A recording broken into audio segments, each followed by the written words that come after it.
So it looks like we're live. Welcome everybody to the moderated track discussion for inciting demand, making brand advertising pay. Thank you very much for joining us. So I'm Chris Fosdick from the Cambridge Group.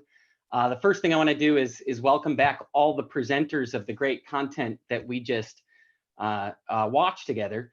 And I think it's really interesting, although you kind of set out to answer different questions, you really all talked about one of the super hot topics at the Cambridge Group, one of the hot topics over the last few years at the ARF, which is the importance of brand building.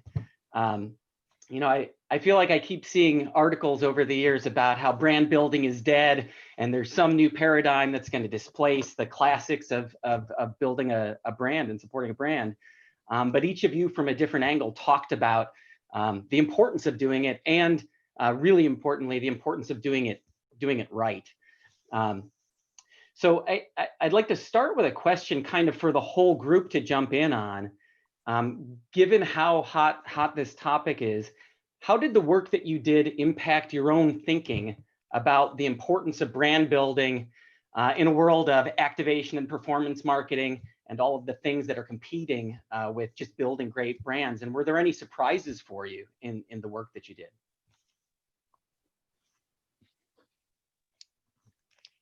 Hey, I can start. So yeah, I think for a PepsiCo lens, for us to be able to help divide that tension between performance marketing and brand building, it's something that's super important to us.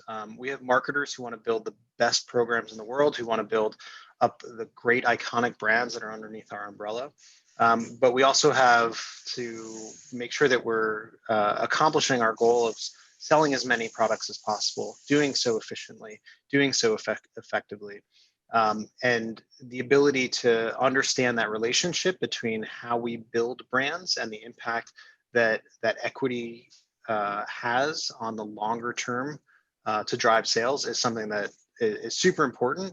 And frankly, there's a lot of tension within any CPG company of those different entities who want to really build that connection to the consumers, and then the other aspects, the more financial aspects of you know, the finance and logistics teams and the net revenue management teams who want to ensure that the bottom line is covered. Yeah, I actually thought that was one of the things that was really cool about a couple of these presentations was the having new ammo to go in and sell the case, because we know that you've got people who are holding the purse who have one set of things in mind that they prioritize, and you all kind of in different ways made a case for the importance of continuing to invest in these areas. And obviously at Pepsi, you got, you know, a couple dozen billion-dollar brands. That's going to be the case. And anyone else just on this broader topic of the kind of continued importance of investing to build a great brand and doing it the right way?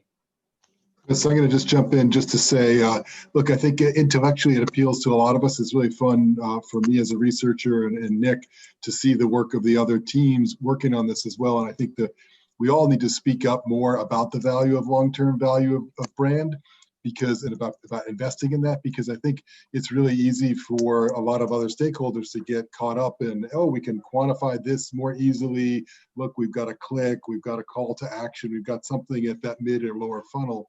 I think to your question about what was gratifying about it to me, and I'll let Nick expand if he wants, the thing that I find gratifying is when we work with companies and we get close to help them really see there are a lot more levers than just those mid and lower funnel things. So in some of our work with like an insurance company, we can see that a lot their customer service has an impact. Like there's additional features of what they go to market with that we can help them tease out in our modeling to show them that there's value to that, and it's not just the cost of doing business. They can see the return on that.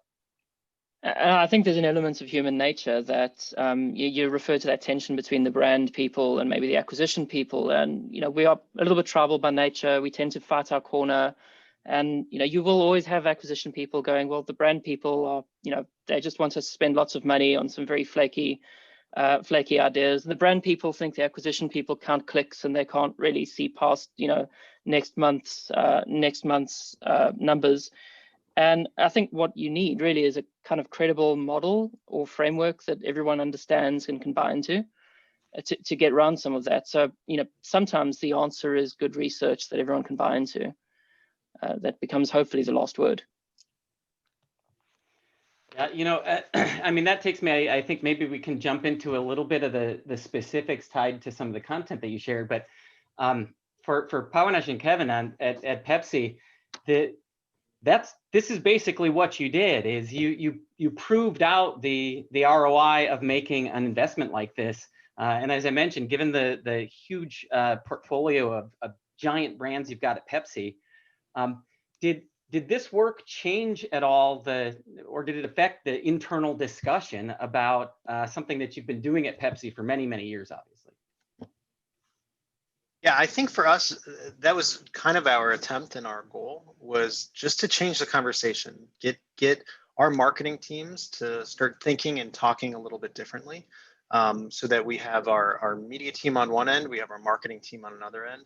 Let's get them to speak the same language. And if everyone can talk the language of ROI, whether you're looking at it through a more traditional performance lens or a brand building lens, at least now we're all talking the same language. We're all talking about ROI. We may be emphasizing one aspect of ROI versus the other, but that was really our attempt, was to expand this notion of ROI.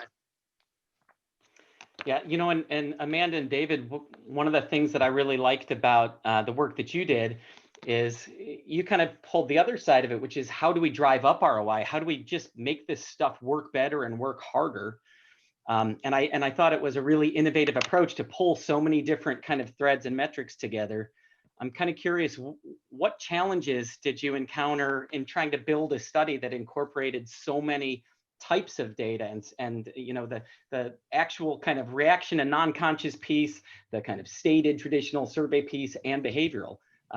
What were the key challenges, and do you have any tips for people who might try and do something similar? Well, I can say, working with Amanda at Kantar, she just made it look easy, right? To sort of do the measurement of the whole spectrum.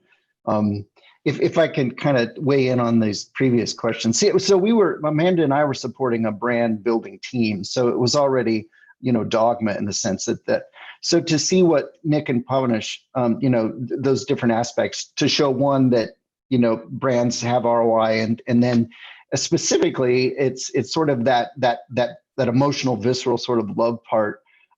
Really nice to actually see the evidence. I've been seeing some of those analyses being replicated at Microsoft as well. But to that point, we're all sort of saying that if the brand people are myopically looking at a few emotional KPIs, and if the performance team is myopically looking at a few performance KPIs, we both know that we should probably be taking more of this whole person view, and the brand people have to show ROI. We have to kind of play each other's games, I think. And so a challenge, Chris, and also an outcome was to get everybody, like Kevin says, speaking each other's language. And one of the big challenges, as always, is when you're trying to optimize videos before they go to market to hopefully achieve some of these ends. Well, you've got to get the people who work on them to agree to another edit after the research is done. And so I always held that up as a very concrete action that I wanted to see happen at the end of this study. I don't know, Amanda, were there other challenges you would sort of add to that? I would say probably the real only challenge is not over-engineering research like that, and especially in terms of the whole person, it could be easy to over-engineer it. The fact that we execute that framework and that approach in something like a 10 to 12 minute survey that's a huge success. And we could have infinitely bolted things on and sort of really over-engineered it. But I think there is definitely some beauty in the simplicity of how that approach can be executed, both tactically and the fact that it can be turned around pretty quickly. Time to insights pretty fast. things like that. So yeah, I would say the only challenge was leaving well enough alone once we found something that worked. Actually, I'm seeing a question popped up in the chat as well, related to your work, which is just how did you measure active involvement in this work? Yeah. And again, simplicity is key. Active involvement is actually measured with just one question. So yeah, it's 12 attributes that run the gamut of both active and passive, and positive and negative. So really simple to execute, but gives us a wealth of learning on the back end. But yeah, again, very much we're drawing a lot from what is a very simplistic approach in terms of implementation. Very cool. Jed and Nick, I want to come back to you guys. You talked a lot about how do you get your messages to land in the boardroom, and how do you build commercial credibility? One of the things that I'm always faced with when I come to an ARF event is we are all inundated with so much data and complicated models and different benchmarks, and sometimes they don't agree with each other. And I think if you're the senior stakeholder in a boardroom, you really don't have patience for all of that. So you guys talked about the importance of using internal data to get to sell a story. Talk about what is it about internal data that is so much that adds the believability that helps your message to land in a boardroom? I think one issue is that whenever people hear about benchmarks which recommend, a rule, like let's say you should put 60% of your budget in brand, there's always that nagging doubt at the back of their mind that it's not really applicable to my business. So you might be insurance, and that in those benchmarks there's probably a travel company somewhere. I think the other thing is if you have stakeholders who are maybe sort of a little bit more technical, kind of technical gatekeepers, they're going to want to lift the rock and sort of see what's under the rock. They're going to want to know what your assumptions are about the longevity of ad impacts, the profitability of product lines. And you can't do that with recommendations based on benchmarks. You really need first-party data. And I think that ties into our other observation that testing helps in terms of selling it in terms of believability in the boardroom. Because when you're testing, it's tangible. It's not this theoretical report or study that you're sharing with some senior stakeholder. It's actually their data, and you can see, look, here's treatment A and here's treatment B. Here are the differences, and that really goes a long way, I think, in terms of selling it in and creating believability versus just something that they can dismiss as being not their own, not of their own. Yeah. And the thing that as researchers we've always got to remember is the people we speak to, our stakeholders. They're not paid to do research, and they're time poor. So, there's no time for those researchers to talk about your attribution model and whether there's a 7-day cookie window or a 2-day cookie window, or, what pricing control factors you've put in your econometric model. There's just not time for that. Whereas almost from a cold start, anyone can understand how a media test works and can kind of buy into the recommendations. So shifting from the boardroom to the ARF Q&A session, I'm beginning to think that we may have a fair number of researchers in our audience right now, because I'm getting some questions rolling in that are really tied to the how'd you do it and details of the research. So one that's for the Pepsi team, for Pawanesh and Kevin. So you had this great conclusion of a 50% lift that comes just from brand love, which you measured. So one question is, does that 50% vary by brand, or is that kind of a metric that you saw across brands? Yeah, it does vary by brand. Even like the first POC that we did last year, so that even within the same space, right?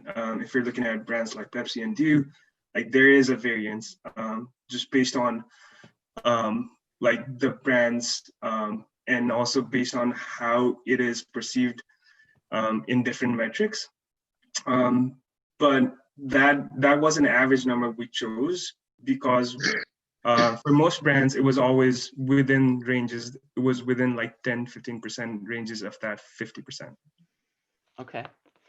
And then another question that came in on the same topic is this idea of measuring long-term impact and brand love within your mix model. was that kind of a one-time thing to prove concept, or is it an ongoing practice that you see building into your models going forward? Yeah, so that's a good question. We're still in early days.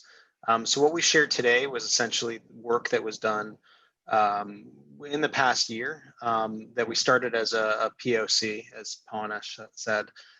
Moving forward, we've expanded that POC, but we're still in early days of figuring out not only can we replicate this across brands, can we do so at scale, and how does that vary not only by brand but by market? So we're now looking at some of our brands globally to see how that love metric evolves or manifests itself differently in different brands and different markets as well. If I can jump in on that one, I think the question about does the love impact different brands differently is really interesting. And it sort of brings to light a different way to look at it too, which is, do you want to raise the ceiling on brand love, or do you want to bring up the floor? And some of the analyses I've seen are showing that brand love is more impactful for our low spending band. Those who are already habitual and really good customers and at a high spending band, differences in love, don't impact them much. So, I mean, you're probably, I don't know if you can talk about it, but you're probably already starting to look at something like that. Yeah, we're not going to go into too many specifics on that, but I do appreciate the supportive question. It definitely does vary by brand. And I think that, like I said, the goal of us doing this work was more than anything to change the conversation and to get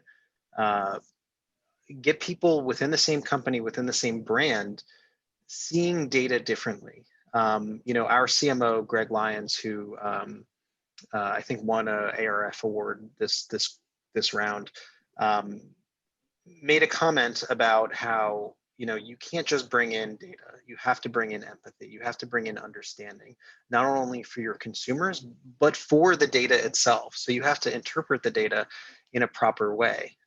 Jed, I think you mentioned earlier in this chat, you have to be creative in how you analyze and interpret data.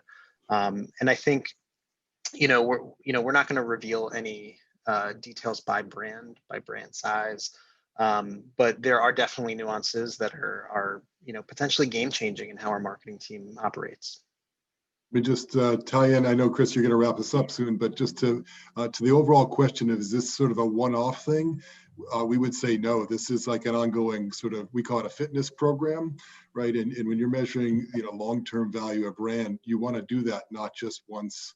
You want to do it over a series of time, and you build on that experience, right? So that insurance company I mentioned earlier, we've been working with them for several years, and at the core is the long-term value of brand, but then we add other things and we do other tests around that. So it's really an overall, we call it fitness program around their knowledge about their brand and the different levers that they can pull to get closer to their consumers, and obviously to sell more, in that case, sell more insurance. That's a great point. And yeah, I think we've only got a couple minutes, but one thing I did want to come back and touch on is, because it came up, I had the question that it came up from the audience as well, is thinking about scaling these approaches in other cultures or other markets. So Amanda and David, for example, the whole person reaction, how scalable do you think that framework is for different cultures? And then similarly for the work that the other teams did? Yeah, I mean, I coming back to the idea of simplicity, I think where that approach was kind of born out of was creative thought, and the simplicity of execution benefits us in terms of scalability. I think it does require further creative thought to be able to apply it to different cultures, but in terms of the individual elements, yeah, they're very broadly applicable. I think the biggest challenge there would be in facial coding response. And both the physical and cultural manifestations of that, but it's something that, yeah, we absolutely can address and sort of take into consideration. But I think, yeah, the moment the research becomes too complex to scale, that's inherently a barrier that kind of can't be overcome. So, yeah. And I think the brand love work here, it's being scaled globally now, is my understanding. Is that right?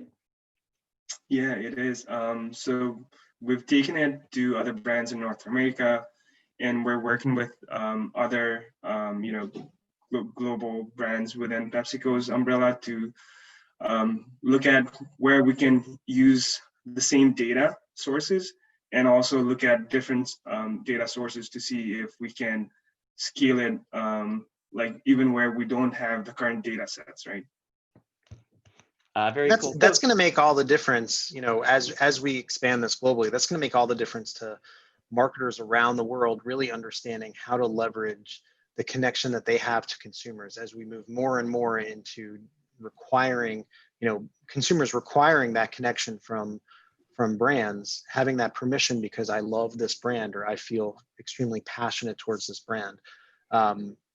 Super exciting. It's funny. We were talking just before the session went live about do we really still need to beat the drum on the importance of investing in building brands? And I want to thank all of you as presenters for bringing new content to that discussion, but also in this discussion for reminding us that absolutely we gotta keep beating that drum because building great brands is going to continue to be one of the critical levers for growing businesses, whether it's you at Pepsi or it's us serving clients. So with that, I think we've gone a minute over, so apologies for that. Thank you to the folks in the audience for sending questions, and apologies we didn't get to all of them. And then most importantly, thank you again to everybody on the panel for both the great content and sharing that with the audience, but also for the great discussion. Take care, Thank you. everybody. Absolutely. Thank you. Bye-bye.